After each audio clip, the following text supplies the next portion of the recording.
मूर्खता में छिपी चतुराई। हर चीज की हद होती है, पर मूर्खता की कोई हद नहीं। आप किसी भी सीमा तक मूर्ख हो सकते हैं और इसके लिए कोई आपको रोकेगा भी नहीं। लेकिन यह ना सोचें कि मूर्ख बनना और बने रहना इतना आसान है। भाई, इस फील्ड में भी बड़ा कंपटीशन है, क्योंकि मूर्ख होने के बड़े फायदे हैं। हमारे एक कलीग थे, जब भी कोई ऑफिस का काम उन्हें सौंपा जाता, वे निहायत ही बेचारगी से कह देते, मुझे तो यह आता ही नहीं। फिर दूसरे कलीग को उनकी मदद चाहे अनचाहे करनी ही पड़ती, और वे यत्नपूर्वक मूर्ख बने रहने की कोशिश करते। शायद इन जैसों को देख ही यह कहावत बनी होगी कि जीवन के सुख चाहिए तो भोंदू बन के जी। कोई उन्हें मजाक में ऐसा कह भी देता, तो वे बुरा नहीं मानते, क्योंकि उन्होंने भोंदू बनकर जीवन का सुख पाने का गूढ़ रहस्य जान लिया था। क्या आप इन जैसों को मूर्ख कह सकते हैं, जो अपना काम निकालने के लिए जबरन मूर्ख बने रहते हैं? मोरल ऑफ द स्टोरी यही है कि कभी कभी मूर्ख भी समझदार को अपनी मासूम चालाकी से मूर्ख बना जाते हैं। वैसे कुछ लोग वाकई इतने भोले होते हैं कि कोई भी उन्हें मूर्ख बना सकता है। अपने दफ्तर में ही एक सहकर्मी हैं, जिनका एक दिन प्रिंट आउट नहीं निकल रहा था। किसी ने उनसे मजाक में कह दिया कि पहले डॉक्यूमेंट पर अपना नाम लिखो, फिर प्रिंट कमांड दो। उन्होंने वैसा ही किया, पर फिर भी प्रिंट नहीं निकला। फॉल्ट प्रिंटर में था, लेकिन इस मूर्खता पर उनकी खूब हंसी उड़ी। इसी तरह की एक और घटना है। हमारे दफ्तर में एक नए एम्प्लॉय ने ज्वाइन किया। गर्मियों के दिन थे, उसे आलस आ गया और किसी से बोला, यार सोने का मन कर रहा है। दूसरा सहकर्मी बेहद मजाकिया था, उसने कहा, तो इसमें मुश्किल क्या है? हमारे यहाँ सोने का प्रावधान है।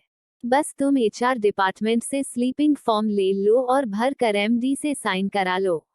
फर्स्ट फ्लोर पर एक रूम है, जहाँ सोने का इंतजाम है। क्या बताएं, उस नए एम्प्लॉय ने इसे इतना सीरियसली ले लिया कि वाकई एचआर डिपार्टमेंट में जाकर स्लीपिंग फॉर्म मांग बैठा। एचआर वालों को पहले तो कुछ समझ नहीं आया, पर बाद में सारा मामला जानकर सब खूब हंसे। बेचारे उस एम्प्लॉय को कई दिनों क्या रातों तक नींद नहीं आई होगी, इतना पक्का है। अब मूर्खता की शुरुआत कहाँ से हुई, किसने की, यह शोध का विषय है। हमने तो बचपन में कवि कालिदास की कथा सुनी थी कि वे पेड़ की जिस डाल पर बैठे थे, उसी को काट रहे थे। इस बात से अनभिज्ञ की डाल कटने पर उनका गिरना निश्चित है। वो तो भला हो उन राहगीरों का, जिन्होंने कालिदास को गिरने से पहले आगाह कर दिया। लेकिन देखिए, कैसा संयोग है कि जिस व्यक्ति को मूर्ख समझा जा रहा था, उसी ने अभिज्ञान शाकुंतलम जैसे महाकाव्य की रचना कर डाली। हालांकि इसमें कोई दो राय नहीं कि कालिदास को महान विद्वान बनाने में उनकी पत्नी विद्योत्तमा का जबरदस्त रोल रहा था। अगर वे उन्हें ना झिड़कती, तो हम यह नहीं कह रहे कि किसी मूर्ख पुरुष को विद्वान बनाने के लिए एक अदद विदुषी पत्नी की जरूरत होती है। यह सनातन सत्य है कि पत्नियां अपने पतियों को सदा से मूर्ख समझती आई हैं। इसी तरह एक और विद्वान थे, वरदराज, जिन्हें विद्यालय में उनके सहपाठी मूर्ख समझते थे। लेकिन कालांतर में यही वरदराज संस्कृत के प्रकांड विद्वान बने, और उनका दोहा हर किसी की जबान पर है।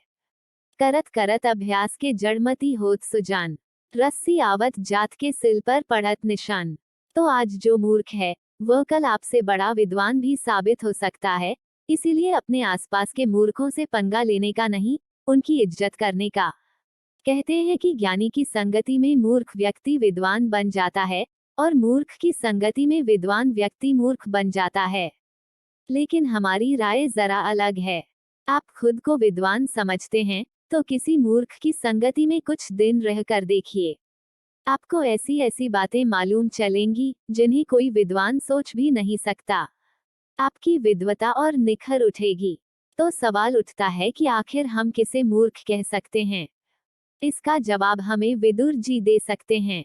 महाभारत काल के इन ज्ञानी पुरुष को आप जानते ही होंगे। विदुर नीति कहती है कि बिना ज्ञान के घमंड में रहने वाले, बिना परिश्रम के ही धनवान बनने की चाह रखने वाले, अपना काम छोड़कर दूसरों के काम करने वाले, शत्रु को मित्र बनाने वाले, और मित्रों से ईर्ष्या द्वेष रखने वाले, अपने काम का भेद खोल देने वाले, बिन बुलाए ही किसी सभा में पहुंच जाने वाले, बिना पूछे ही बोलने वाले, और खुद की गलती का आरोप दूसरों पर मढ़ देने वाले लोग ही मूर्ख कहलाते हैं। अब आप अपना या पड़ोसियों का आकलन इन मानदंडों पर ना करने लगे। बहुत संभव है कि ज्यादातर लोग मूर्खों की जमात में ही शामिल दिखेंगे। मूर्ख किस्म किस्म के होते हैं। कोई पैदाइशी मूर्ख होता है, तो कोई मूर्खता को अडॉप्ट कर लेता है। कोई जानबूझकर मूर्ख बनता है, तो कोई अनजाने में मूर्ख बन जाता है। कई बार मूर्खता बुराई के रूप में प्रकट होती है, तो कभी यह ज्ञान की जननी भी बन जाती है। किसी ने तो मूर्खता का क्लासिफिकेशन भी कर दिया है। मूर्खता की तीव्रता के आधार पर लोगों को मूर्ख, महामूर्ख, वज्रमूर्ख, मूढ़ और जड़ की श्रेणियों में विभक्त किया जा सकता है। मेरी सलाह यही है कि आप किसी से मूर्खता का वर्गीकरण पूछने की गलती ना करें। मैं यह गुनाह कर चुका हूँ। मेरे पूछते ही सामने वाले ने कहा, क्यों, तुम कहाँ फिट हो, यह जानना चाहते हो? एक और मशवरा, मूर्ख लोगों से कभी बहस ना करें। पहले वे आपको अपने स्तर पर ले आएंगे और फिर अपने अनुभव से आपको पराजित कर देंगे। आप कितने ही समझदार क्यों ना हो, मूर्ख व्यक्ति के सामने समझदारी का परिचय ना दें। इससे आप भी उनकी जमात में शामिल हो जाएंगे। हरिशंकर परसाई जी का यह कहना बिल्कुल सही है कि आत्मविश्वास कई प्रकार का होता है, जैसे धन का, बल का, ज्ञान का, लेकिन मूर्खता का आत्मविश्वास सर्वोपरि होता है। महान दार्शनिक सुकरात ने पाया कि जो मूर्ख है और जानता है कि वह मूर्ख है, वह दुनिया का सबसे समझदार व्यक्ति है। लेकिन जो मूर्ख है और नहीं जानता कि वह मूर्ख है, वह दुनिया का सबसे बड़ा मूर्ख है। एक बार एक सज्जन मिले जो कोई एजेंसी चलाते थे। उन्होंने कहा, मुझे अपने काम के लिए एक मूर्ख आदमी की तलाश है। मैंने हैरानी से पूछा, क्या कह रहे हैं? आज जब हर कोई अपने काम में ग्रोथ के लिए समझदार व्यक्ति की तलाश कर रहा है, आपको इसी काम के लिए मूर्ख आदमी चाहिए, ऐसा क्यों? उन्होंने कहा, समझदार इंसान अपनी समझ चलाएगा। जो मैं कराना चाहूंगा, वह नहीं करेगा। इसलिए किसी ऐसे इंसान को ढूंढ रहा हूँ, जो इतना मूर्ख हो कि उससे किसी भी तरह के काम कराए जा सकें। मूर्खों की मार्केट वैल्यू जानकर मैं चकित था। मूर्ख होने के अपने अलग ही फायदे हैं। आप मूर्ख को देखकर जितना खुश होते हैं, विद्वान को देखकर नहीं। हंसी का उद्भव ही मूर्खता से होता है। दूसरे को मूर्ख मान लेने से अपना मानसिक बोझ कम होता है। लोग उल्लू को मूर्खता का प्रतीक मानते हैं। मैं कहता हूँ कि अगर वह मूर्ख ही होता, तो माँ लक्ष्मी के चरणों में क्यों विराजता? किसी कम धनवान देवता की शरण में भी जा सकता था। आज कौन किसे मूर्ख नहीं बना रहा। सोशल मीडिया की अद्भुत खबरें हो, रील्स हो या टीवी पर चलती निरर्थक बहसें, दर्शक मूर्ख बनाए जाते हैं। हम सारा दिन मोबाइल पर सर्फ करते रहते हैं, जरा दिन के आखिर में जांचिए कि इससे क्या पाया क्या खोया।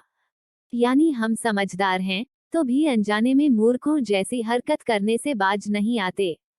दुनिया बेवकूफी के दम पर चल रही थी, चल रही है और चलती रहेगी। जब सारे एक दूसरे को बेवकूफ बनाने में जुटे हैं, तो मैं क्यों ना बेवकूफ बनाऊं?